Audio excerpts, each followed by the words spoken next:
Viewers and subscribers, welcome to the Coach's Desk. And it's your host, Kevin Minze. And we'll be talking this afternoon again, some netball.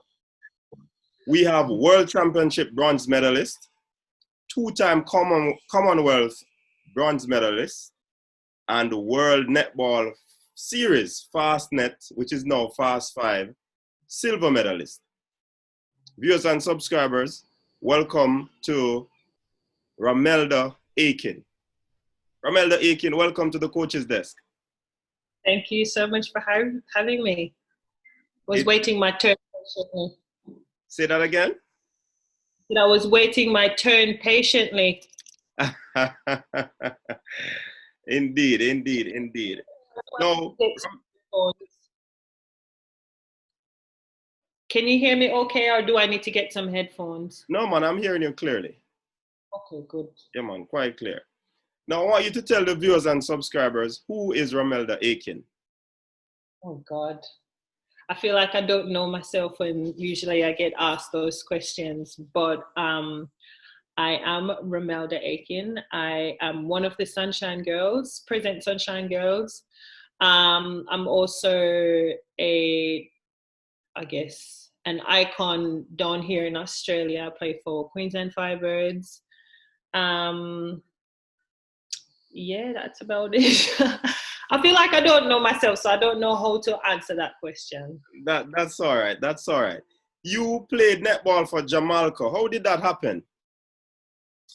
So very similar story to my sister Nicole. So when I first started playing netball, I started out playing for Blazers. Back in the days when we used to play at Country Club.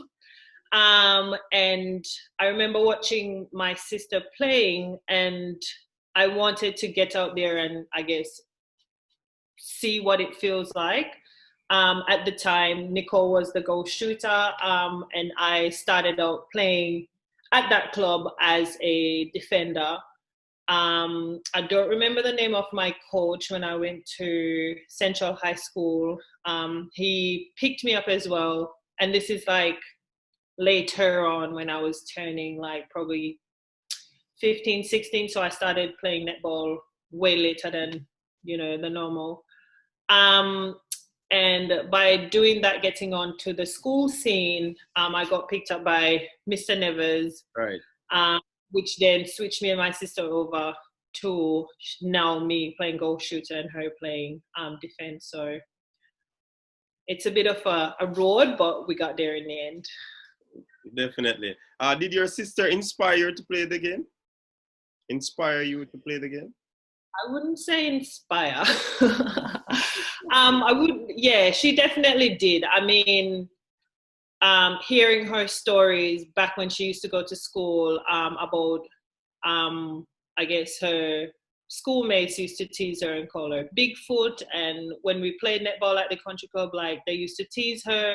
So I'm not sure if she ever knew this, but I wanted to play. So the attention that she was getting was so negative. Like I wanted to take the attention away from her, not in a negative way, but for people not to be picking on her.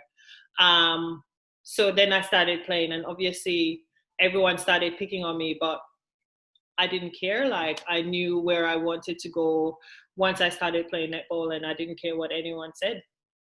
Okay, great. Now, you made your debut in 2005 as a replacement for the prolific Elaine Davis. What was that like for you? I think I'm eager to get out on board. Prior to that, they were training to go to, I think, the Commonwealth Games here. I think it was Melbourne, or really wanted to make the team, and it didn't happen. And my coach at the time said to me, like, just to wait, like everything would happen. And a certain person told me, as long as I'm, in the committee or whatever, you'll never make a team.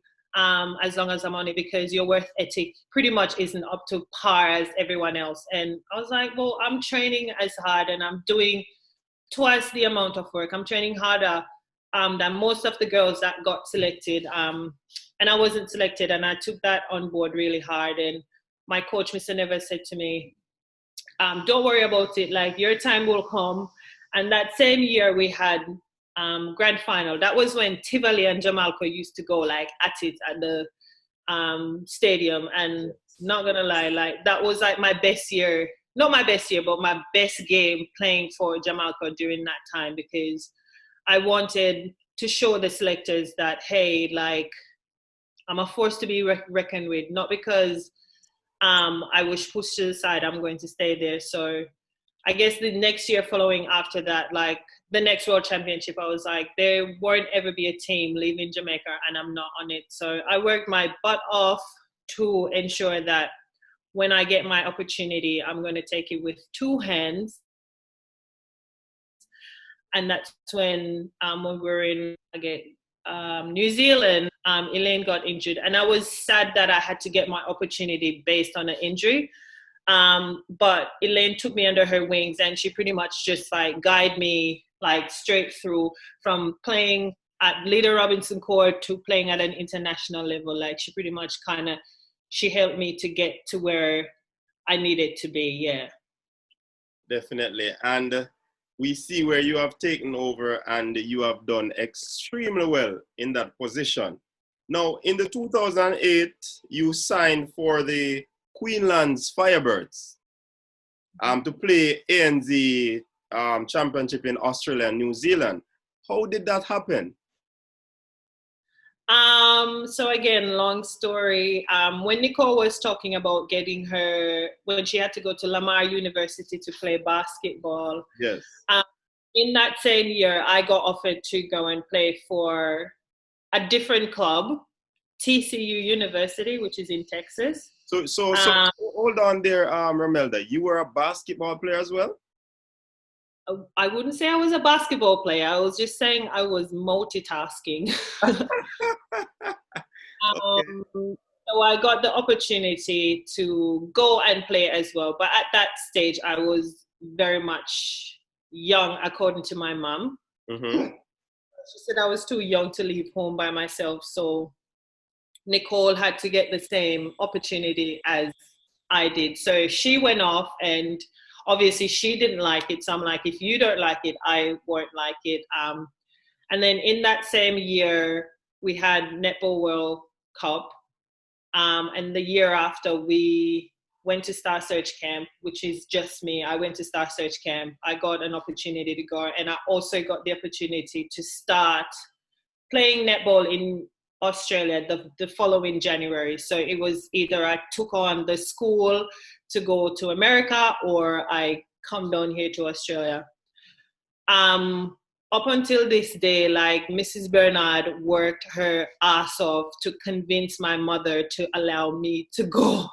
But she didn't want to let us go, and she took the chance to I guess give me an opportunity to in Jamaica term, to better ourselves. Yes. And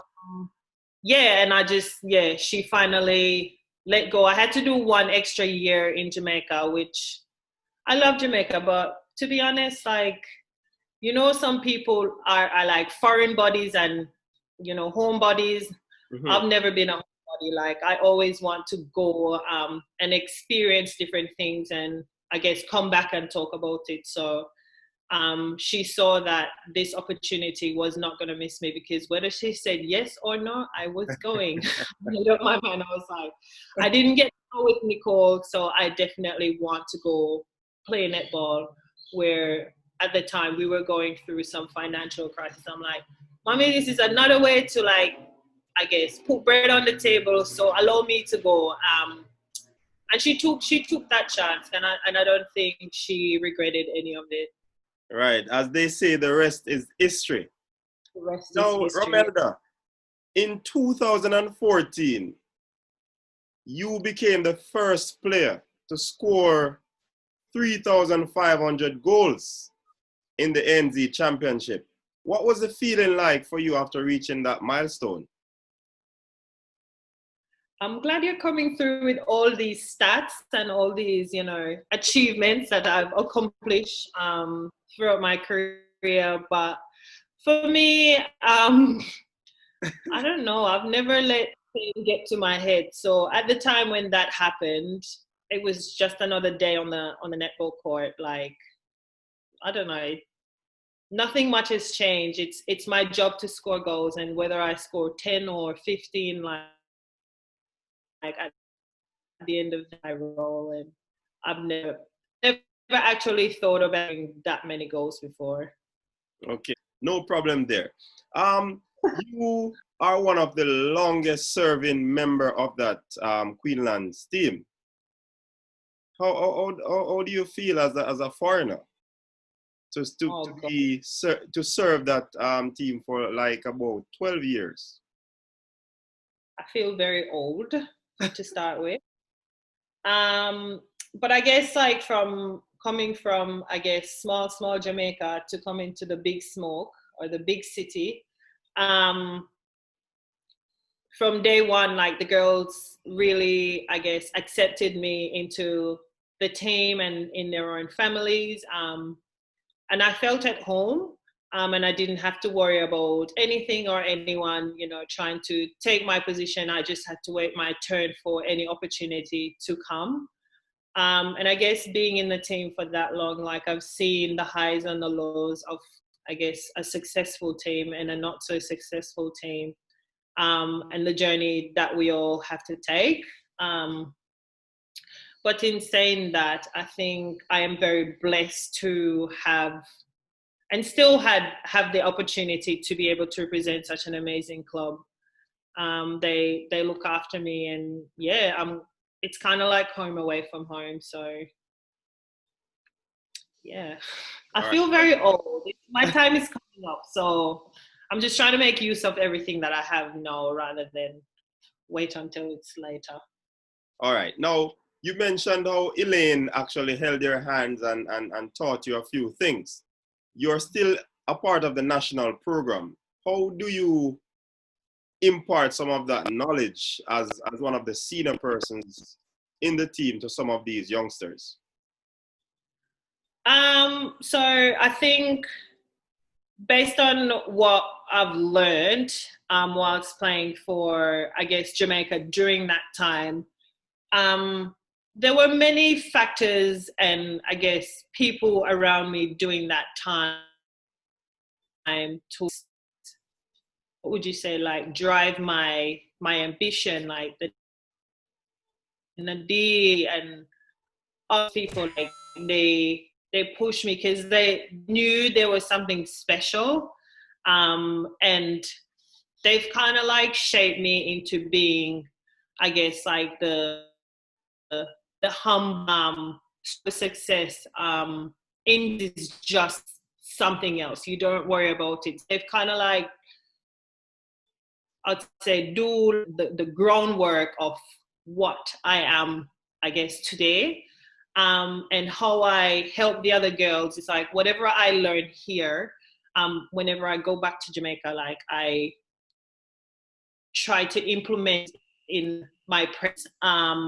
So, the lead by example, I try to, I guess, help them to see the game from a different perspective rather than just going back and, I guess, just doing what they normally do. Right. There is me, Katie Dehaney, Jodie, which she just started here at the Magpies. Here at the Magpies, she plays for a different team.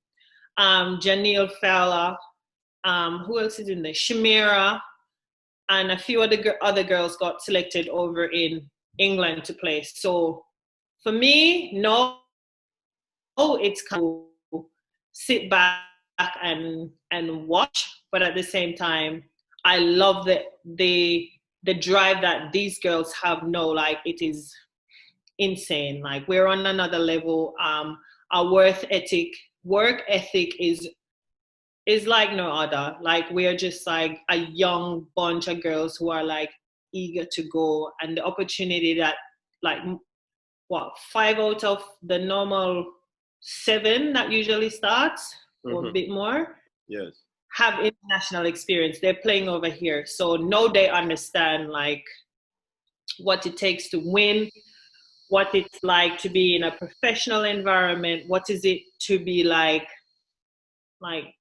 coach, I'm sore and getting a day off, or those kind of things. So when I used to go home and tell them like those are the things that I experience, and when they come over here and they experience that, wow, like they treat you like a queen, like it's so different. So for me, like the more people that come over here over to the best opportunity you will ever get, and you go back and you teach your friends, or I guess your team, to come up with different strategies as to how to tackle things. Like it's so much easier for them to understand rather than to sit there and, I wouldn't say brainstorm, but to sit and work through it together. So yeah, I'm just really blessed to be able to have had this opportunity to represent Jamaica and still playing for my club.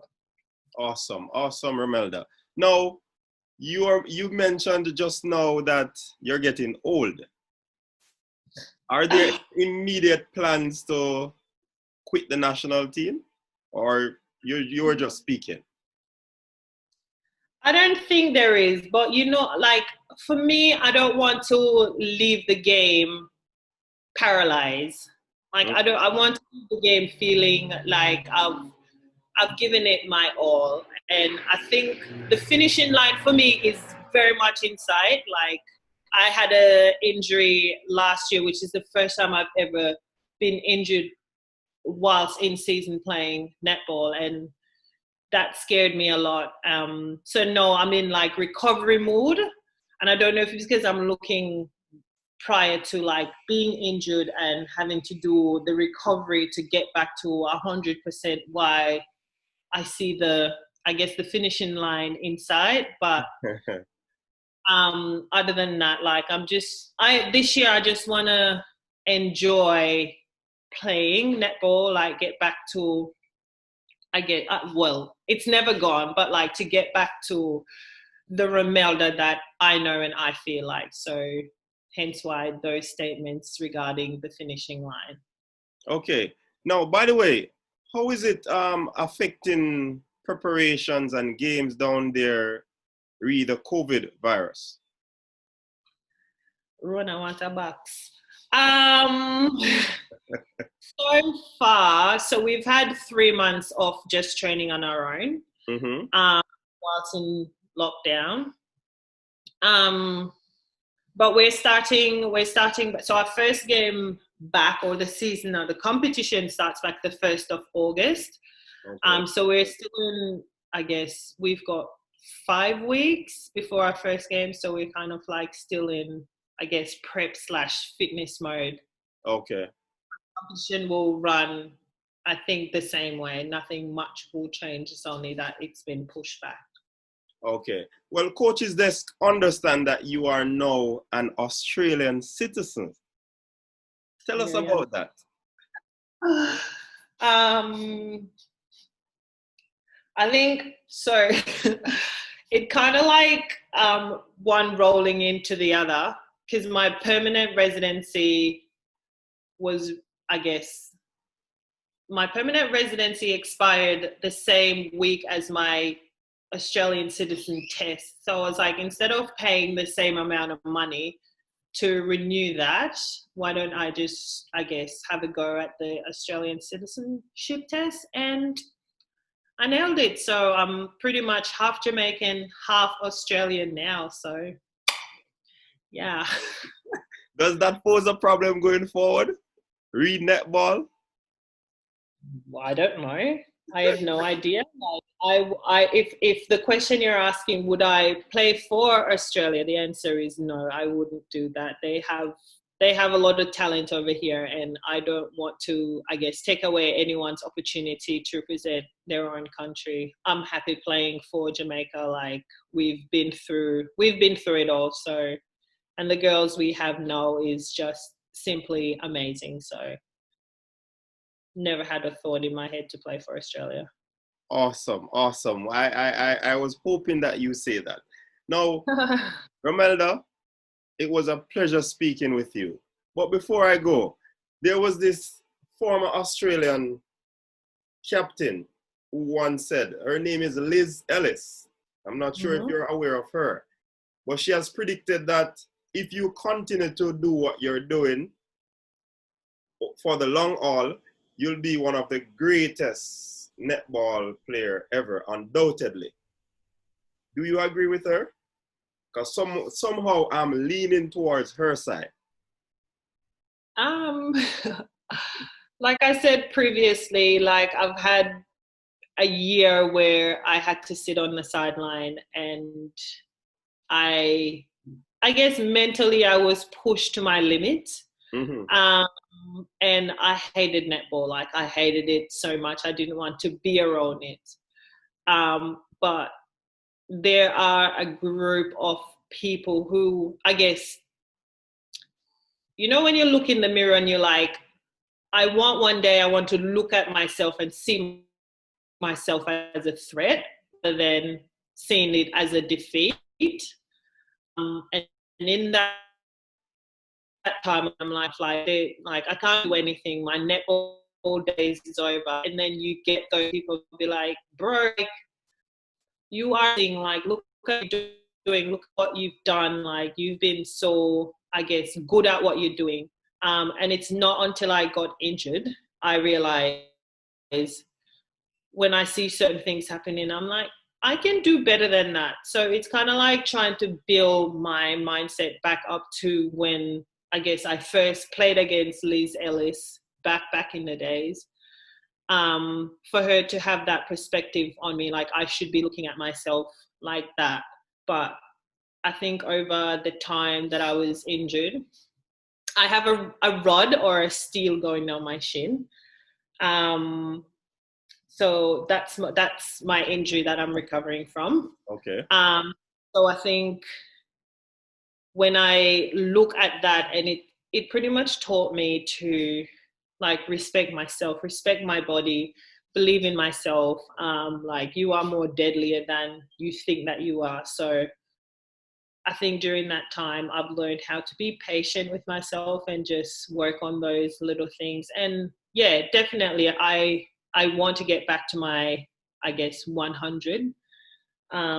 But in this time, like, I'm only like, 4 months post my surgery. So I'm still in that phase, working back to 100%. Okay, good. We're out of time, Romelda. Indeed, it was a pleasure to have you here with us on the coach's desk. Definitely, we have learned much more about you. So, before we go, could you share your final words? Do you want to encourage the young girls out there who want to participate in netball, take it on as a career? I just say get out there and be active. It doesn't necessarily have to be netball. You just choose a sport, and who knows, you might be the next